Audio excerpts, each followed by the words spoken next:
Thank you for joining us for Effective Heart Change. The podcast will discuss how to apply faith principles to real-life situations.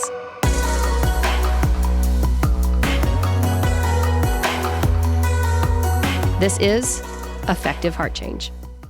So here we are. This is the last one, Dale. Effective Heart Change, step by step of the spiritual foundations. It's been an interesting journey. A lot of great information in here. We hope that the folks that tune into the podcast are getting enlightenment. We're going to talk about perspective today, and there have been some really nice things to consider and employ. Inculcate, one of my favorite words. Don't know what it means, but You like to use big words. Okay. Yeah, well, only the ones I know, both of them. But it's been good. It's been good for me. So thank you. This one, I'm going to draw a little bit more from my work with the addiction recovery, just because the process is so much more animated when you're dealing with addicts. I see the exact same process with all people, but it's just like alive and in color with addicts. And AA talk about the 3-month pink cloud. And during that 3 months, you've got a person who's been out on the street, and they're out there and they're struggling, and somehow they finally get it turned around. They get off alcohol or they get off drugs, and they usually have about a 3-month period where everything's just like wonderful, because I know what it was like to live on the street. I know what it was like to be down and to be completely broken. And those first few months of being out of that, it's just like the world is brighter, it's more colorful, everything is better. And so it's a pink cloud of, you know what, that can't bother me today because I'm in a good place. Life is good for the time being. So you get that kind of a pink cloud place, and that tends to happen with almost everybody. It doesn't always last a full 3 months. Sometimes it's a day, sometimes it's 30 days or whatever. But it's amazing how much of the time is 3 months. Then after that 3-month period is over, there's almost always the wall, or whatever you want to call it, where you drop off into a black hole.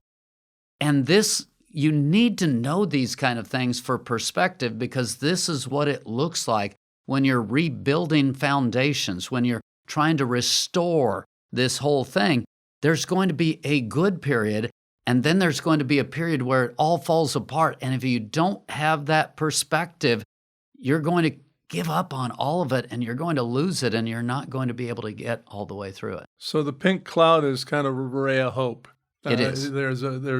Oh, wow, there's a chance that I might not be as bad as I think I am. But the reality is, spiritual growth is a lifetime job. It's what we are, I believe, why we were placed here, why we were created. The whole thing of becoming the person God designed you to be, I don't believe ever ends. But we take joy in those moments that there's a bright light, there's a ray of hope, there's that pink cloud, and then where do we go from there? Well, the title of this one is called Perspective. And it's interesting because perspective is perspective. It depends on your location. Whatever your location is, that's where you're going to see from.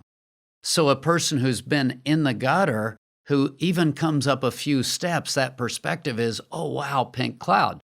Now, when we're working with people, a year from now, if they were still at the level that their original pink cloud happened, it's kind of like, are you kidding me? That's terrible. Perspective has changed. After a year, you should be in a different place.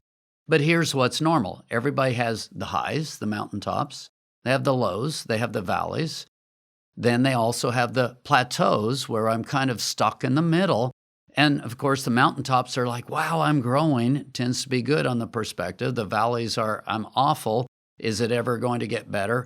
But I think sometimes it's actually almost worse to be stuck in that plateau, where it's like, is anything ever going to change? Am I going to be able to get better? All of those create a short-term perspective.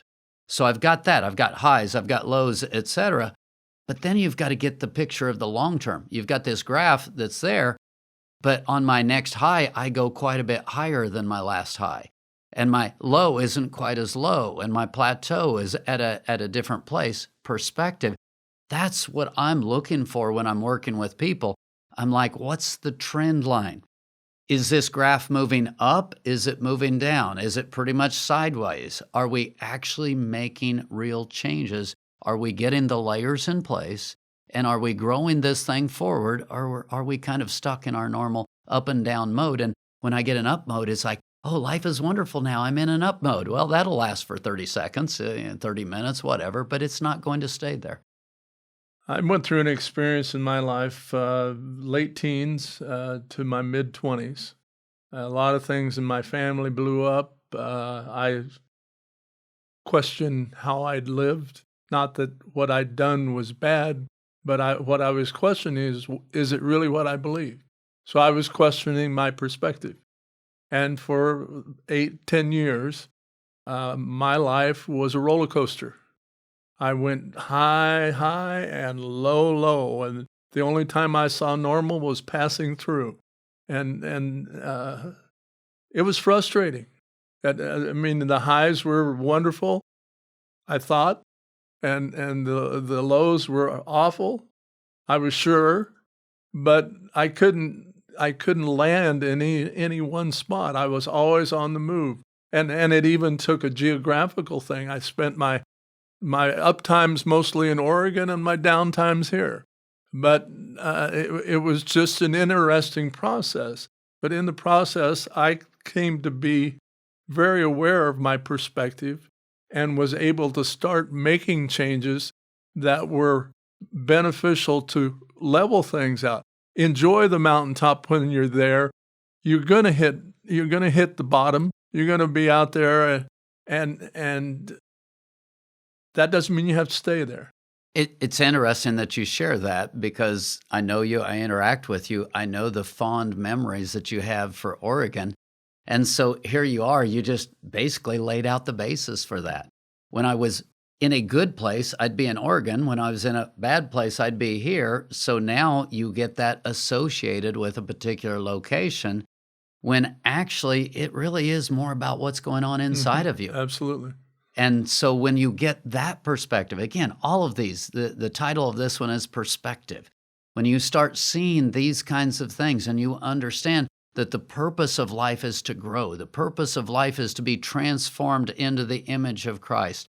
I want the rest of my life for me to be able to continue to grow, to continue to take the next step, to be able to love more, to be able to give more. I mean, that's what wakes me up in the morning and I'm fired up about it. I don't want to just live the way I did yesterday. I want to get to that next step. I want to get to that final step of committing and being in mission and touching lives and changing people. Well, that doesn't happen overnight. Mountaintop's a beautiful place to be. The pits is the pits, but you're not going to live either place. You can't survive on the mountaintop, but you can enjoy the view. And you don't want to survive or reside in the pits, but there's a learning place, and both of them count. And what we process, the perspective we take, is the reward of spending time there. And there's also, as I referred to before, there's a trend line. Hopefully the peaks are getting higher now. I don't know. They're just perspective again.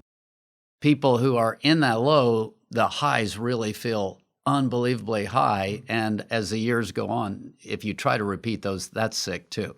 So that's not what I'm saying. But the trend line just keeps going up. Why? I'm more in the image of Christ. I'm more like who God wanted me to be and is calling me to be. Then I can give life to the people around me. Let's take a few moments to explore where we've been, and we will continue right after this.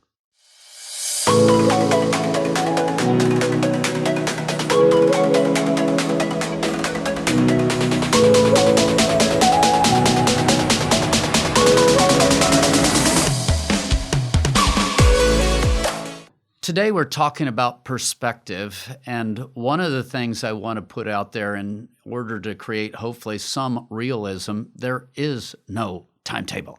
I mean, if you think about it, a lot of times I refer to there are negative 10s, on a scale of 1 to 10. Occasionally, people have done some really good digging. We have the joke in the ministry a lot where I talk about if you find yourself in a hole, stop digging. Quit digging, yes. Yes, well, we have some people who come into the program who have done some serious digging for years, and they keep hitting bottom. And my theory is there is no bottom. There's always a deeper bottom. There's always a worse bottom. And especially when it's generational, when you have entire family systems that have become sick and they're passing that sickness down to the next generation, and then the bottoms get deeper and deeper and deeper, you get people who I refer to as a minus 10. It's going to take some really good work just to get to a 0, just to get to a starting place where I can go, oh, now I can see who God wants me to be. Now I've got to do the work for all of that. When people come in and they're so just messed up and it's so dark and it's so tangled and there's like nobody in their sphere that has any healthiness at all, it's like they can't even see where they need to go. So there's a starting point that is minus 10, and it's going to take a minus 10 a lot longer than it is someone who comes in and maybe they're at a 5. Process is similar for just about anyone, but it's a lot longer, a lot slower if you've dug really deep into that hole. Happens that I've used that system, that number system. I remember saying to someone, I feel so low about a minus, on a scale of 1 to 10, I'm minus 13. That's the lowest that I've sunk. And given my change in attitude, I don't think I'll ever be back down nearly that far. But it does go up and down. And you make a great point that some people are in a better personal situation as far as temperament, as far as help, as far as their relationship with God to deal with the lows that come. They do come. Everyone has them. And so we don't need to spend a lot of time on the pity pot because woe is me, poor me, everything's happening. Change your perspective and you'll change your place. And as we talked about last time, mountaintops happen, the lows happen, no matter which level you are. Hopefully a year from now, your lows will actually be higher than your mountaintops were. I mean, that's what we hope for when you're working with addicts and you're working with people who start at a broken level. So yes, it doesn't matter who you are, where you are, you're going to have the ups, you're going to have the downs. And I would say that, again, I say this a lot, we're all addicts. We're all addicted to something. And most all of us, in fact, I venture to say all of us, are addicted to self. And we put that above all other things from time to time, and that anytime we replace God as the head of everything, we're suffering some sort of addiction.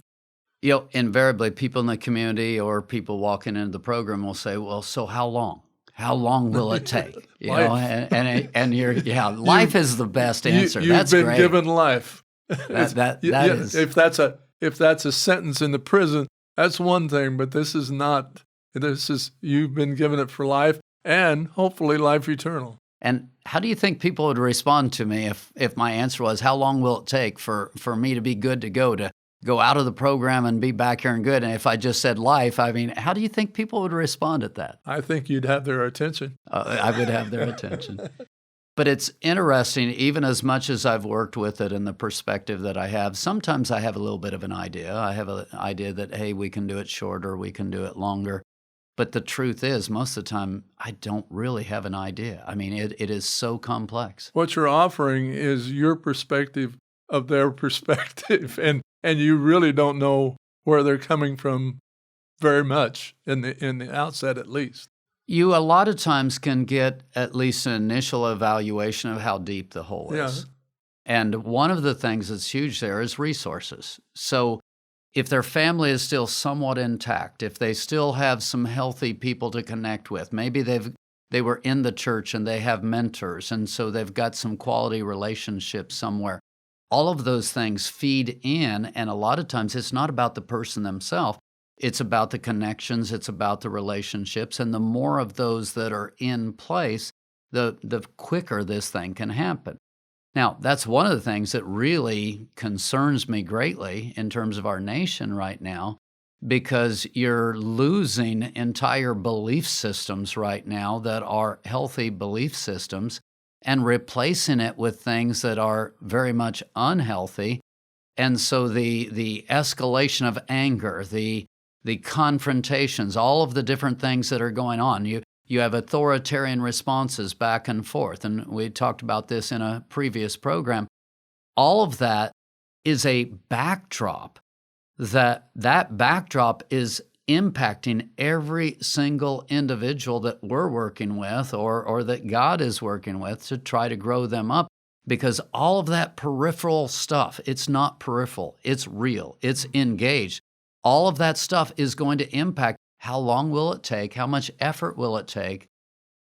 These are real questions that it's hard to wrap our brains around, but where we're at as a societal level right now is impacting our ability to help people at an individual level. Those questions just point to the reality that we have a misconception of how we grow and how we improve. It's not some magic wand. It's not some, I do this, I say this, and I'm there. It's work, and that process. I dare say they're workaholics. I've known a few. There's a good connotation for work, and there's a bad connotation for work. Work is important. To have something that you pour yourself into is important, but it is not the most important thing. It isn't something to get obsessed with and stay obsessed with.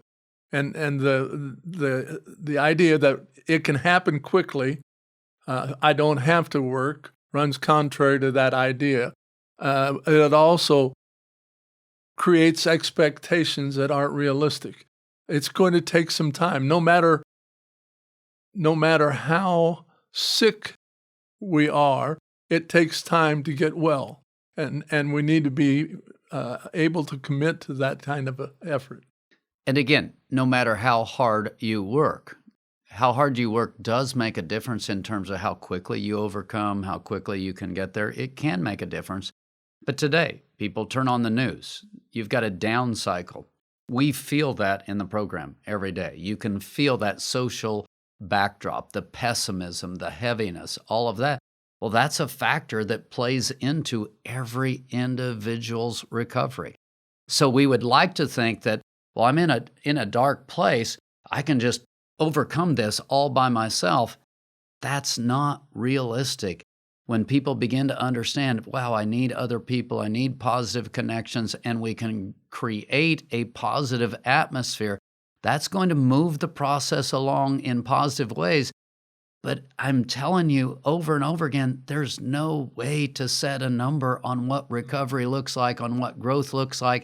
This is one of those processes that's a little bit forward, a little bit back, up, down, sideways, all around. We want something we can get our hands on. Oh, this is what it's going to take. No, how about if you just live today, walk today where God wants you to be? That's the right perspective, and that'll get you a long ways.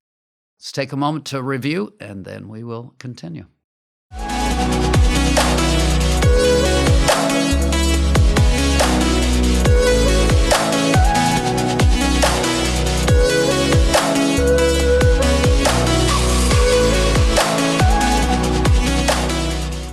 In the last segment, we were talking about the need for the people around and how people around make a difference. One of the things we talk about a lot is the one another lifestyle.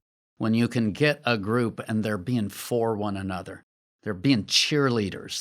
They actually, it's like, hey, I want you to succeed. And that's happening back and forth. Again, that's just incredibly powerful. Now, an extension of that is really important, I call it the God-created person. if I'm working with someone and I can get them to see this is who God created you to be, and they begin to get that sense of purpose and that sense of this is who I am, and there's some meaning being laid out and some worth being laid out there. It's direction. It's direction, absolutely. That becomes incredibly powerful towards motivation.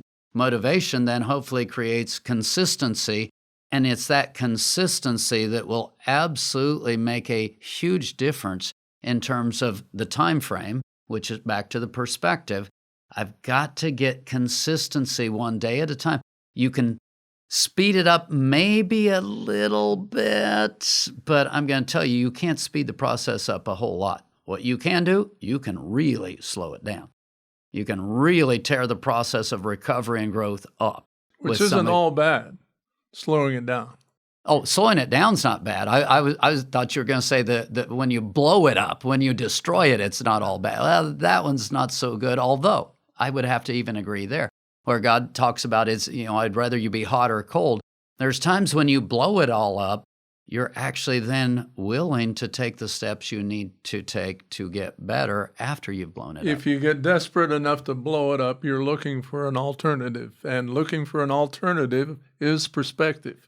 We stop. We had a lot of different language there today. Freeze, stop, step back. All of those are pause to kind of get ourselves together and take stock in where we understand we are, whatever degree we understand, and then we've decided to blow it up. So now we're looking for a different direction, and that direction is a focus like east, north, west, a direction literally. And direction is also something you take advice from someone else, learn from someone else that helps move you in a direction. And Psalm 139, to me, is so powerful. God knew you before you ever were. He knew you in the womb. You were created for a day. You were created for a time. You're not an accident. If you start with that scriptural understanding, and you understand, okay, I've got a purpose, I've got a place. And people invariably, they're looking for this voice from God to show up or, handwriting on the wall or whatever. They're looking for some kind of almost a magical thing that points them in a right direction. And what I say over and over again, step back, discover who you are, discover who God created you to be, look at those deep core values, look at those deep fires and passions within you. That is a roadmap to who you're supposed to be. And if you simply become who God created you to be in the manner in which God wants you to live it, you're pretty much there. Now, obviously, a lot of times people are like, well, should I go to Africa? Am I supposed to do this? I mean, they're looking for a specific task, a mountain to climb. I'm going to climb Mount Everest, and when I climb Mount Everest, I'll make a name for myself. That's not so much about the will of God. Here's where I encourage you to be. I encourage you to find that person God created you to be, live in it, get transformed, grow, become like Christ, have the humility, have the gentleness, but also have the boldness, have the strength. When you begin to put on Christ in that way, literally inside of the passions that you have. Now, let me talk about that for a little bit. When you've got a light shining, the lampshade does what? It kind of shapes the light. Same thing here. Your created person, your passions, who you are, is going to give shape to the life of Christ that looks completely different from anyone else alive. Now you're getting down to your real purpose. We joked, semi-joking, with getting life. That's exactly what you just described. We get life. And life is what it's about. It isn't I'm going to be this or that.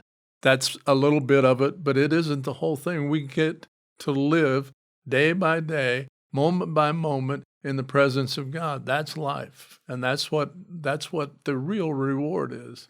I joke a lot, and I use the phrase, when I grow up. But a lot of the time, I'm not joking. I mean, I'm still looking at some of the things that are going on in my life, and I'm like, man, when am I ever going to grow past that? And I've watched, especially over the last 5 years, and you would think I'm old enough at this point that I shouldn't be growing at this rate. But I've looked at the last 5 years and I'm seeing what God has done, and I'm just like, wow, this is amazing. So what's out there ahead of me? And I'm still at a place where I'm looking forward to what God is going to do, because I want to be able to touch lives. I want to be able to be a light for Him. It's fun to live in a place where at my age, I still don't feel like I've grown up. I haven't become all that God wants me to be. I'm always a little put off with our complaints about getting old. What you're describing is, I see as an appreciation. You appreciate life more the more you've seen. That's a possibility, and that's where we're living, at least. But that idea of you can't wait for the next day, and life is fun. Life is a good place to be. I'm no hurry to die. I know where I'm going, but I'm enjoying life now as much, if not more, than I ever have, and it's because I have an appreciation for God's creation, and that I'm in that. So perspective is me seeing the bigness of this picture of, wow, where could I grow? What could I do? How can I touch my grandkids? Maybe someday, how can I touch my great-grandkids? See, I mean, all of those kinds of things where you've got these visions, these different parts, and you're thinking, maybe, just maybe, a program like this could go out to the ends of the earth. Who knows? Or Share not. what you have. What you've been gifted with in life, you're meant to share. You talk about it, it comes in. If you hold on to it, it's no good to anybody, and including you, because it's going to spoil you. But if you give it away, there's nothing better. It is line upon line, precept upon precept, here a little, there a little, Isaiah 28. And when you get a hold of that and you understand this is a life dance, I mean, this is something that you're going to be pursuing forever and ever. If you see it the right way, it's not about overcoming these broken parts. It's about me literally stepping into a fullness. And I'm still living this stuff. I'm still growing up into this stuff. And I hope and I pray that some of you will get that same passion to where, that it's just radiating out. Great stuff. If you can think about it like this is a good perspective. It's a God perspective. We want to ask some questions about it, and then we'll wrap it all up after this.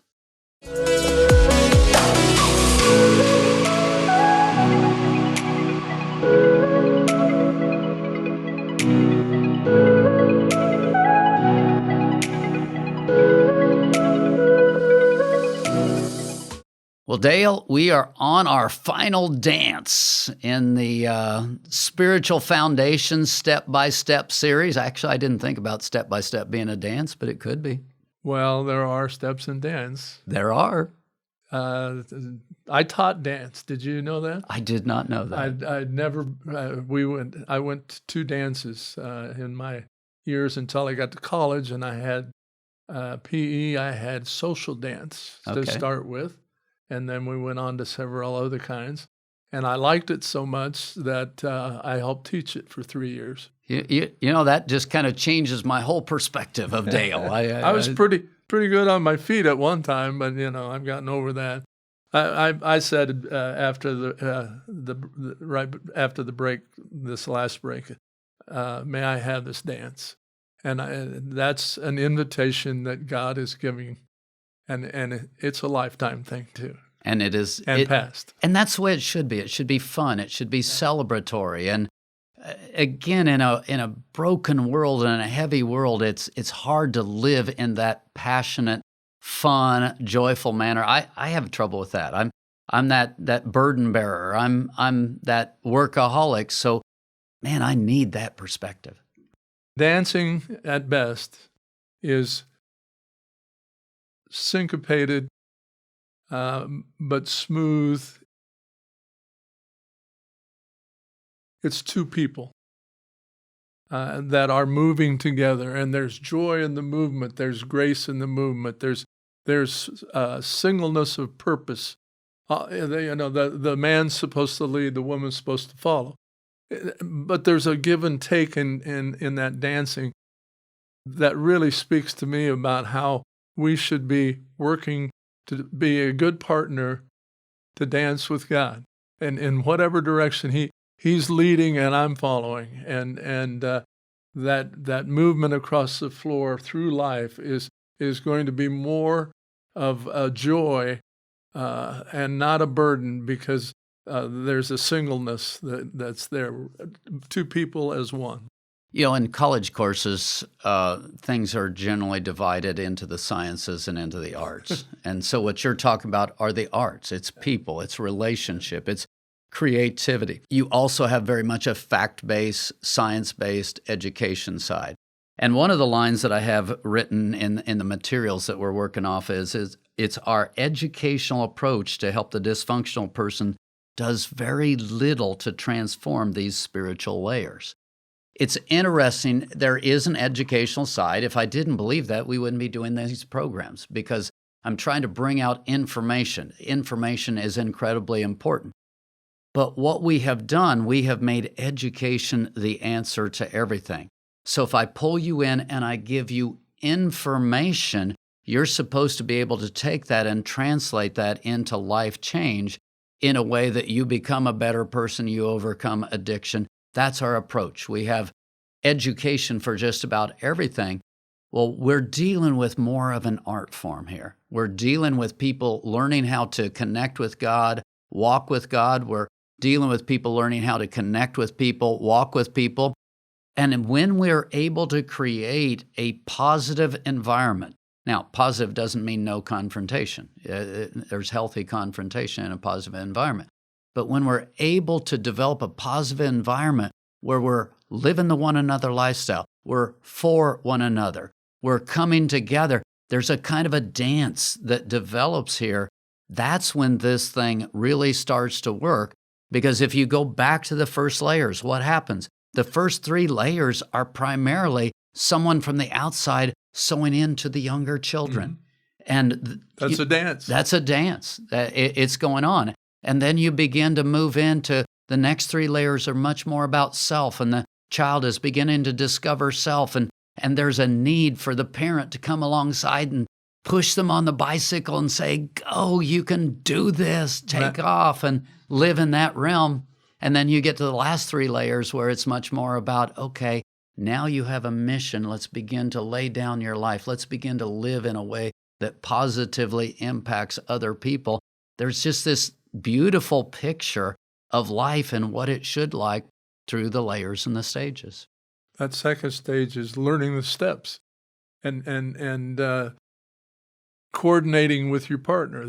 There's someone else involved, and it's not all about you. You're not out there. And I laugh at it when I see people in situations where they're dancing alone. and basically that's what we do as a child in our minds. It's all about us. And then we recognize that oh, there's somebody else here. So then you learn steps with somebody else, and then there's the joy of the real dance. And again, perspective. Perspective comes back to when you're working with other people and it's interactive, you don't necessarily have a ton of control over this. And that's what we don't like. We think that we should be able to jump into this race, jump into this dance, jump into this thing, and we should be able to run it with all of our vigor and energy. And wow, we're just going to race through these steps. Well, no. Frankly, when a person hits bottom, they're not going to get better unless they have a person there, unless somebody is there who's able to offer them the strength that they need. This thing is so cooperative. It's so interactive. And that's what we've missed. We've made it very linear. We've made it very much about, I'm going to give you information and you just go figure it out. It's so much more social than we tend to make it, and social systems than we tend to make it. And that's what we need in order to get better. There's no success without direction. That's such a great statement. And that direction, going back to the last segment, is what? I get a hold of God's will for my life. How can we have meaning apart from that? I mean, our world today is trying to define meaning apart from that. And I think that's why you get some of the money-hungry people or the power-hungry people or whatever, because, I mean, what meaning in Or people deny God.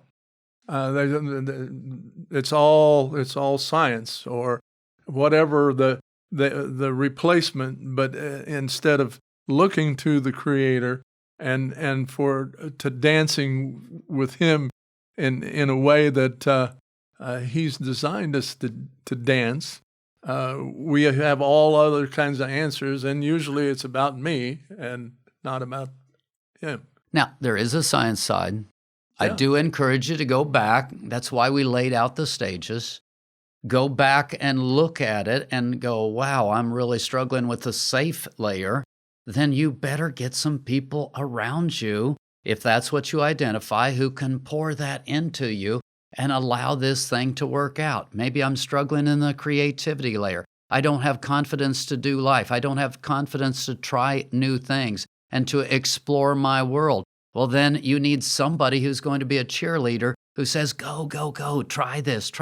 Or maybe you're over here in the integrity area. That one's not so fun. You've got somebody kind of looking over their glasses, so to speak, going, really? You're doing what? And so at each of the different stages, you need different dance partners, if you will. You need different people who are going to come alongside and connect. And when God orchestrates that and brings this thing together, it can have some really beautiful outcomes. Some of those dance partners are instructors, and some of them are partners. And it's good to have both, and it's good to recognize the value. It's interesting. I had someone the other day really challenge me in the area of mentors, and my response was, at this point, I have probably more peers than mentors. 40 years ago, I had almost entirely mentors.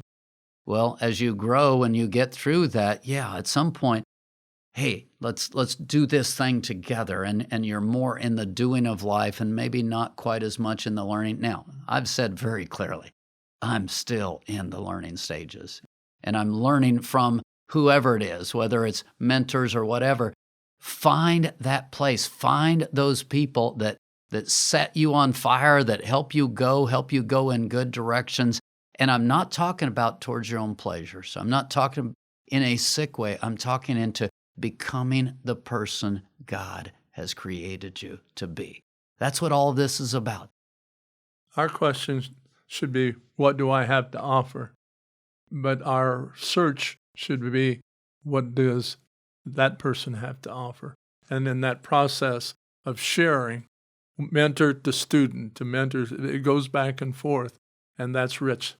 And in the spiritual steps, these layers that are step by step, we move from that place. We move from receiving, to exploring, to giving. It's a beautiful life process. When you see it and you walk in it, it's amazing to be able to walk with God step by step through these layers. It'll transform you. It'll transform the people around you. Thank you so much for joining us. I hope this is challenging you to become who God has created you to be.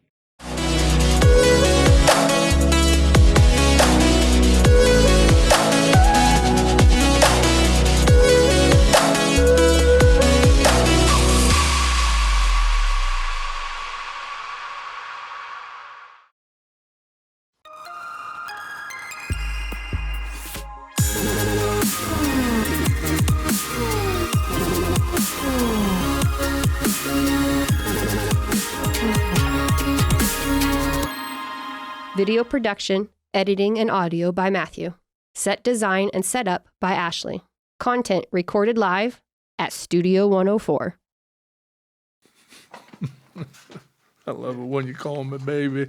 All right, we're going to do, Pastor, you can just do claps, and then we'll do 5 seconds of silence.